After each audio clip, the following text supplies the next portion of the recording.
Hi there, it's Sherry, and I want to show you a version of cat and cow, something that you often seen done on the hands and knees on the floor that you can do standing. And this is actually one of my favorite ways to do this series because I feel like I get so much movement through the low back and a very different movement through the hips and the arms and the hips. So standing, you can also do anywhere without having to get on hands and knees or needing a chair nearby. Like all the versions of cat-cow, you can look for seated ones that use a chair instead of being on hands and knees, and a version that uses hands and knees elsewhere on my YouTube channel. So in this one, all you need is somewhere you can stand, and you're gonna kind of stand. And I like to say stand just a little wider than a mountain pose. Gives you a little bit more movement in the hips. The first version of this is safe for everyone who would like to do this pose while standing. Okay? So we're in a mountain pose and the thumbs become pointers, right? And they're pointing forward a little bit. They've got a little energy through them. And as I inhale, I begin turning my thumbs back. My pinky fingers reach forward and I squeeze the shoulders together behind me. I'm also pushing out of my feet and lifting the belly towards the heart. I'm even going to look up a little bit. Now as I exhale, the first thing I do is I come back to a mountain pose.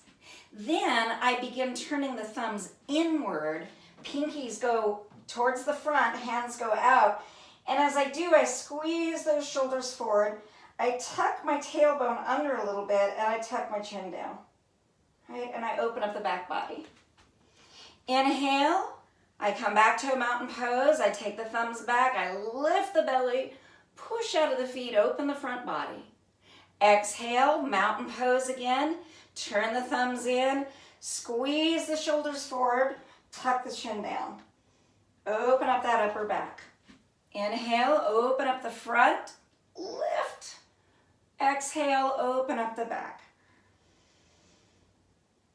Now, this next version, if you are able to do deep spinal flexion, this next standing version is for you.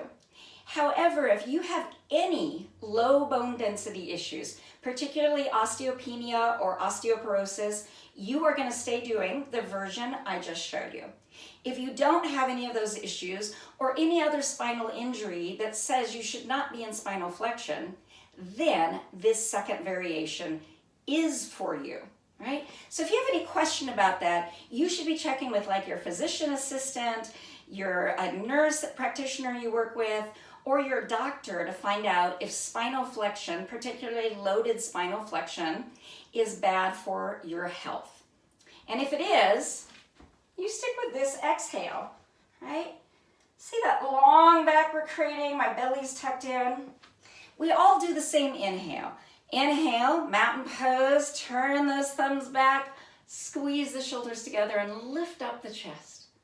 Exhale, turn the thumbs in, bend the knees a little bit as you pull the tailbone under, pull your belly back towards your spine and tuck the chin in and curve down a little bit. We're not doing a forward fold, right? Inhale, we're opening up the front body. And exhale, we're curving into the upper back, opening up the back body. Inhale, open the front, keep the belly lifted, push out of your feet. Exhale, open up the back. Moving with your breath. See if you can make it a breath that feels spacious.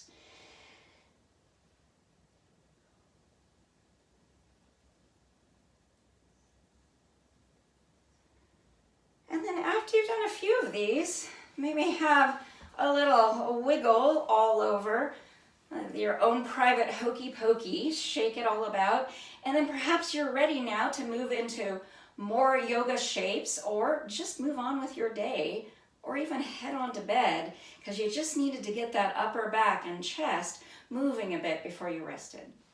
Thanks so much for joining me. I'll see you next time with easy yoga movement for every body. Shanti, shanti, shanti. Thanks.